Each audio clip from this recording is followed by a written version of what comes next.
다 말씀해 주신 것 같아요. 최근에 멀티플렉스에서 블록버스터를 봤더니 이 정도의 관객과 본 적이 없는 것 같아요.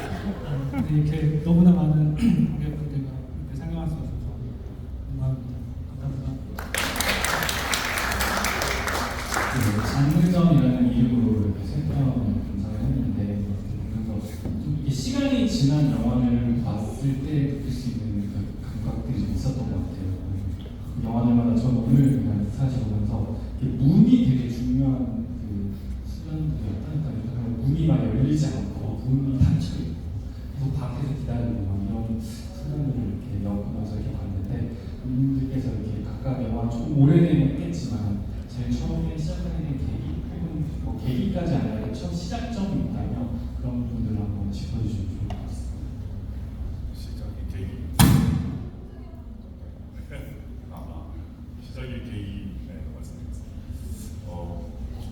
제가 아마 저 영화를 찍을 때쯤 유독 그걸 고민을 많이 했던 것 같아요. 이게 오직 영화에서만 표현 가능한 것이 무엇일까? 왜냐하면 그 전까지 단편을 찍으면서 영화 찍는 게 이렇게 고통스러울 줄이야 하는 걸 뼈저리게 느꼈기 때문에 글로 충분하거나 그림으로 충분할 바에야 찍기가 너무 고통스럽다. 그리고 이왕 찍는다면은 그 수많은 스태프들과 돈과 시간이 충분히 가치를 발휘할 만한 그런 방법을 찾지 않으면은 도저히 내가 현타가 와서 못 견디겠다 하는 시점이었던 것 같아요.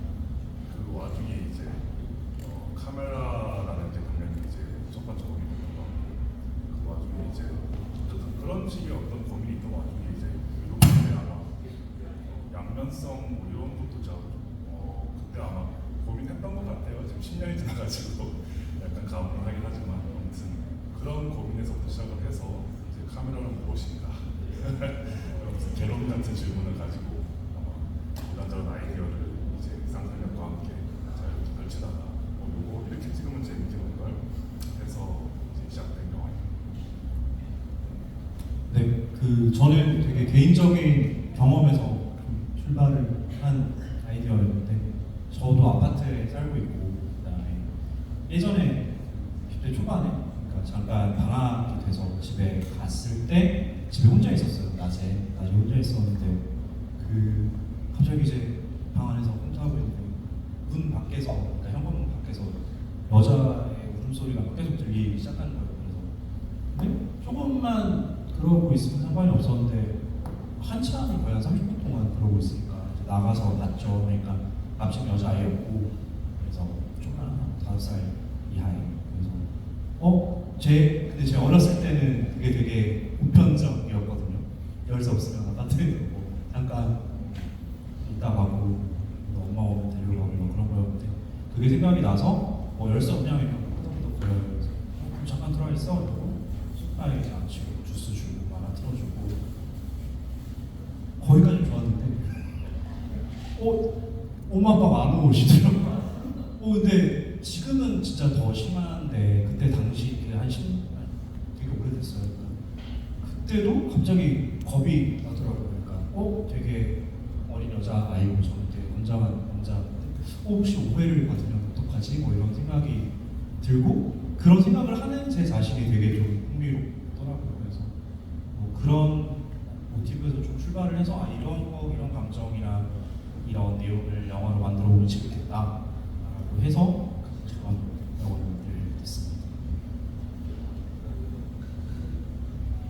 청년에게 관심이 좀 많았던 것 같아요. 그래서 이제 그 전에도 이제 청년 불안에 대한 얘기들을 계속 작업을 하다가 문득 이런 생각이 들더라고요. 그러니까 저도 그런 영화를 전에 찍었었고, 청년의 얘기, 그러니까 청년들이 어쨌든 사회에서 뭔가 더 나아가기 위해서 경쟁하는 사회에 살고 있는데, 그 전까지 제가 찍은 영화도 대부분의 단편 영화, 독립 영화에서 나오는 청년들의 얘기는 서로를 짓밟고 경쟁 속에서 짓밟고 일어서는 얘기였던 것 같아요. 대다수가. 그래서 이제 어쨌든 청년 얘기를 한 번 더 해보고 싶은데 꼭 그래야 되는 것인가에 대한 질문으로 시작을 했고, 그래서 물론 뭐 현실은 훨씬 더 내목할지라도 영화라는 매체를 이용한다면 조금 다른 두 인물 간의 연대에 관한 얘기를 한번 해볼 수 있지 않을까? 그런 어떤 차별점이 둔